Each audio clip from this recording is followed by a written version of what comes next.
Welcome to my series, The Probabilistic Model of Providence, PMP for short. Now, I wanted to start this one different. My typical wheelhouse is abstract intellectual theology, but I thought it would be interesting to start this series with a bit of a confessional. I am a former determinist.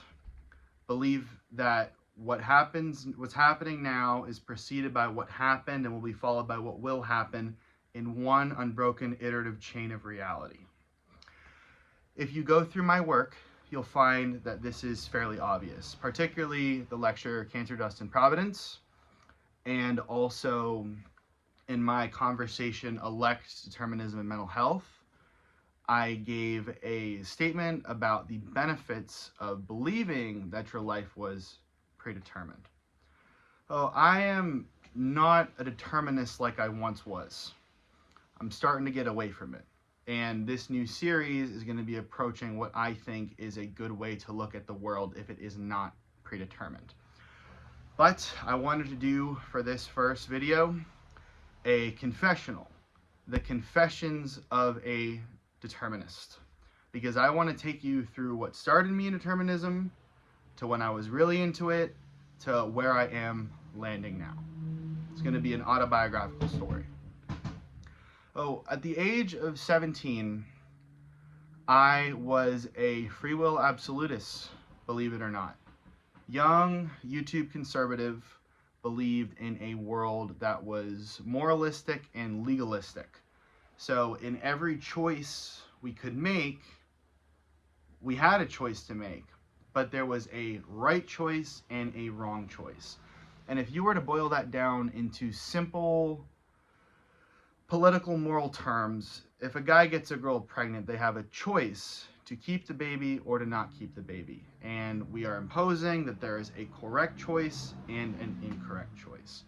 And that was the perspective on determinism I had when I went into college. And when I first got out, or when I first started in college, I had someone come back into my life who had been out of it for a long period of time. And they had a different perspective on this matter.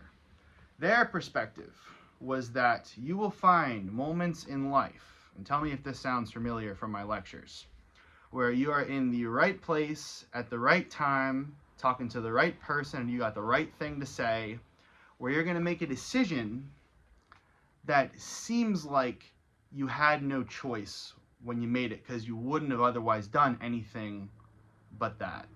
So I had those two principles competing in my mind. Now, when you talk to a determinist, and you really press them on it, they're going to tell you that a lot of their theology or philosophy stems from how they met their partner.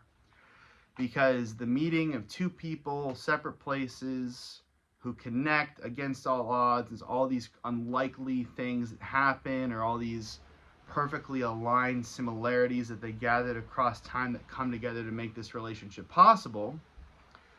It's a pretty easy place to prove determinism. So, like every guy 17, 18, 19, 20 years old, my experience with determinism manifested primarily in the relationships with women that I had. So I'm going to tell you about two. I'm not going to give you their names, but I'm going to give them names from the show How I Met Your Mother. And this part's just going to read like a narrative. So I met this girl on my college campus named Tracy. And when I first met her, it was just in passing. We went our separate ways. And I had always wanted to talk to Tracy again, but it always seemed like I was walking one way and she was walking the other. So after about a semester of this, I became very frustrated. And in my head, it's this dialogue: free will absolutism versus universe moments. And I was frustrated. I was in this dialogue, and one day, right before the midterms, I bumped into Tracy in a study room. Now, of course, I was too chicken to do anything about this, and I left with my hat in hand. So as I went back to my dorm, I was incredibly frustrated. How could I have let this opportunity slide? This could have been my own universe moment to make this connection happen. So literally in my mind, I made a deal with the universe and said, you know what, universe, if you're real, I'm going to get the chance to remedy this tomorrow. And then we enter the story from the first lecture on my channel, Sensitivity to Initial Conditions and Providence. Because for those of you who've seen that video know, we went all day, no interaction, went to the cafeteria. She was sitting over there, I was sitting over here, just like every day. And I went to put my tray away in order to go to class, and I turned around and she was right there. And this was a synchronization and timing that had probably had 100 different chances to have happened already, maybe 200. And it just happened to line up on that specific day after I'd made the bet with the universe. And I wanted to actually talk to her. So I did. We went out a couple times. Nothing really became of it. But the point of the story is that this was my first major bite into determinism. Because as I reflected, and as I still reflect today about that particular interaction, directly preceding that, I was eating lunch with 3 of my friends. And it became evident that a small alteration in my portion, or in how fast I ate, or a turn of phrase from any of them that had me stay a second later or leave a second earlier would have made this synchronicity in time impossible, because it was so precise and calibrated and unlikely, and there were so many competing variables that could have made this impossible, yet it still happened in that perfectly synchronistic way. Well, that was my first bite with determinism. And after that happened, I was completely stupefied. I didn't know what to do. This is a story I told people numerous times over the following months as I was trying to wrap my head around how exactly all that came to be. And then it enters the second girl in the story, Stella. Stella was the girl I dated when the Lazarus on Lithium started, and then she left because of it. It was a very dark time in my life. And I've spent years now fascinating on how it ended in the middle, but it was really the beginning that was most noteworthy. Because we met under, it's the most statistically unlikely thing that's ever happened to me in my entire life. Long story short, I had traveled from where I was doing my legislative fellowship to a friend's college campus and met her at a party. And we met on Friday and we were dating on Sunday, which is crazy in and of itself. But when I go back to that initial meeting, I've done this. You can take out a piece of paper and you can write 15, 20 different factors that could have easily been different, that all happened to converge to make that meeting possible. 20 different factors. And if you were to assign probabilities to each of those factors and multiply them all together, you would end up with something that was so incredibly unlikely it shouldn't have happened. But where this became a question of determinism was the significance of the event that actually transpired. Because what it seemed to me was that if any of those 20 things had been different in any sort of way, small, even a small way, what seemed inevitable in hindsight would have been made impossible. So those 20 things were contingencies that were necessary to happen in order for the relationship to start. And this was, deeply romantic. We're very committed to this relationship and everything. And it seemed to me like my life was a precondition to meeting her, and she was the precondition for the rest of my life. So at this point, it's looking like a dead ringer of determinism.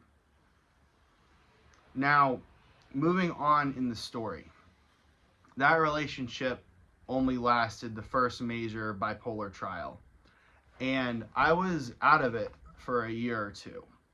But as I slowly started to come back into it mentally, I found myself still fascinated with this same question of determinism. Now, I wasn't a Christian at this point, but I was utterly fascinated by it. And this came to a head with two experiences that I had in my last semester of college. So that same voice that was chirping in my ear about all of this determinism stuff was now chirping in my ear about the concept of a digital reality, that reality is programmed. And I was very interested in this, not because of the conspiracy side of it, or not because of all the different ways the techno people can take that concept. The idea that reality is scripted, that we are running scripts, that there's some sort of generative force that is guiding the lives of the individuals in reality, was deeply fascinating to me. And this theology or philosophy, whatever you want to call it, ended up reaching its peak when I got manic again. But it's hard to explain, but when you're manic, when in those like 2 weeks before things really start to go south, all of your mental acuity is incredibly heightened. So you're much more perceptive, you're much more intelligent, you have a much better capacity to understand your situation and the broader situation. It's all enhanced artificially.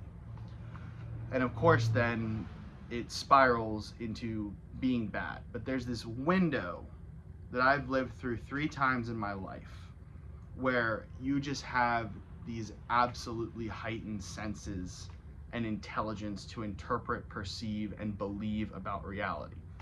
So for that period of time, I became entirely convinced that the world was scripted.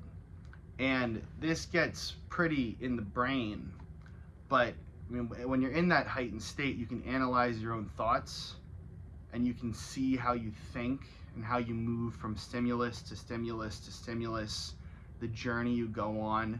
Everything that a normal neurotypical human can't perceive, but it happens to them. When it happens to you, you can perceive it. So I was utterly convinced of this fact moving forward. Now fast forward in the story another year or so, and this was my 4th or so attempt of going back to church. And I was walking the walk, I was talking the talk, but I just couldn't bring myself to that point of belief because I had this belief in a force that was scripting reality, but I couldn't assign any agency or understanding to that force. my moment of conversion was realizing that the force that scripted reality had agency. It has a name. It is God. God is sovereign. And as soon as I realized that, I became a Christian. And I was a Christian and I was a Calvinist. So I was deeply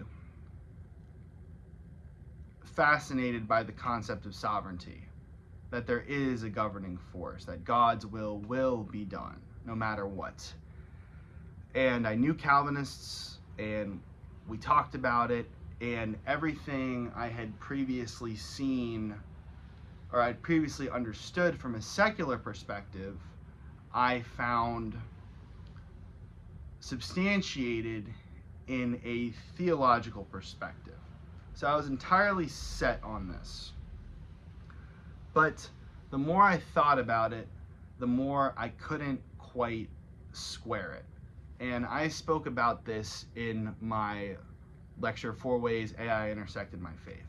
There was a period of time where I spent quite some time in high-level dialogue with ChatGPT, basically trying to prove to myself that determinism was accurate.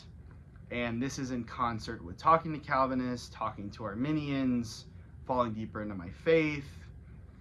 And I slowly ended up finding that this position wasn't as tenable as I thought it was.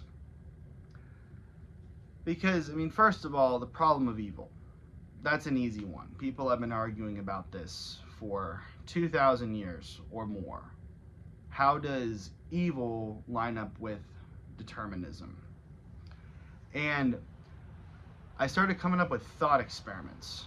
So if you imagine yourself, you go into a room, or someone goes into a room with a gun, and there's 3 prisoners who are lined up and you can't see their faces. They all have a life sentence. One is innocent, one is guilty, and if released, he'll reoffend, and the other is guilty but will not reoffend. And one needs to be executed, and the other 2 go free. And the sovereignty answer to that is whatever choice the man makes is already factored in to what he's going to do. So the reality exists no matter which of the prisoners he chooses. But it just seemed arbitrary to me. And what ultimately put the nail in the coffin for me was that you just can't deny human agency. I mean, we are agents. We choose. You choose everything in your life. Every big thing, every little thing. You choose it. And all of the great characters in Scripture chose something. Abram chose to leave Ur. Esther chose to approach the king. Daniel chose to only eat the vegetables. Job chose to mourn. David chose to sleep with Bathsheba. Paul chose to persecute the church. And it seems to me like this agency is actually entirely self-evident. Now, do your actions fit into God's bigger plan? Absolutely. But are all of your actions absolutely predetermined? I don't think so as much as I used to. And this began to be reflected in my work. Because in that sensitivity to initial conditions lecture, we talked about Philip the fish. So just to do a brief recap, there's a Christian couple who is the man's proposing on a beach, and a wave crashes down on him and soaks the couple, and they laugh about it, and for years they say not even God could stop them from getting engaged. So we took this model and we applied episodic intervention to it, where making the argument that God would come down and move the wave himself. And then we applied hard determinism to it and suggested that God is in control of every molecule of water in the ocean, and this is the wave that came out of it. What I proposed was a third path, that would be that of sensitivity to initial conditions. Because if there is a fish offshore, a mile offshore, his name is Philip, and he happens to turn left instead of right, which is an arbitrary decision, doesn't seem like it's a big deal, and this displaces the water molecules, that starts that nonlinear cascade leading to that wave crashing on the guy. God only needed to be deterministic in the fish turning left. He didn't theoretically need to be in control of the entire wave. But the problem with this model is that we've effectively just taken determinism and just removed it, but put pockets of it all over reality. That all over reality there are these nonlinear points of conversion wherein a deterministic choice is made to secure an outcome, and then that cascade happens to individuals that are free and lawful. But it's still a form of determinism, a soft determinism, if you will. Now, the other God is Curator lecture that really informed this question, this new position for me, would have been the omniscience of contingencies. And this is where we suggested that God is not only omniscient of what was and is to come, God is omniscient over what could have been, what could be, and what could become. So you've expanded omniscience to not just be one iteration of reality, but every conceivable iteration of reality. That flies in the face of determinism. And I made a point there that if I were to attend some kind of business lunch, I'm a financial aid officer.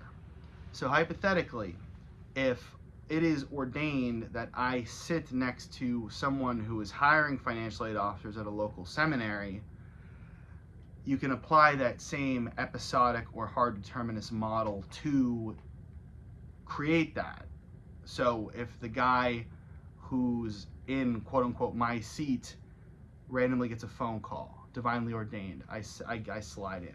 Or if the whole thing is ordained, then the movement of every single person is factored in already to me sitting in the right seat. Now, if we take it back to sensitivity to initial conditions, those banquets, tables fill up fast, people move around, people go up and get salad, people drink. It's really a chaotic system wherein a nonlinear change could be made if one person was 10 minutes late through a chain of reaction that frees up the seat I need to sit in. But like I said, still determinism. So finally I had to say to myself, okay, if I'm supposed to sit in that seat, but there's 2 seats nearby that I could sit at, it's not determinism, but I can assign a probability value to each of those seats, 85, 15, 5. And that was the kickoff to what is now going to be the probabilistic model of providence series. That is our teaser question. Thank you for listening to my autobiography. I look forward to exploring this series with you. And thank you, and God bless.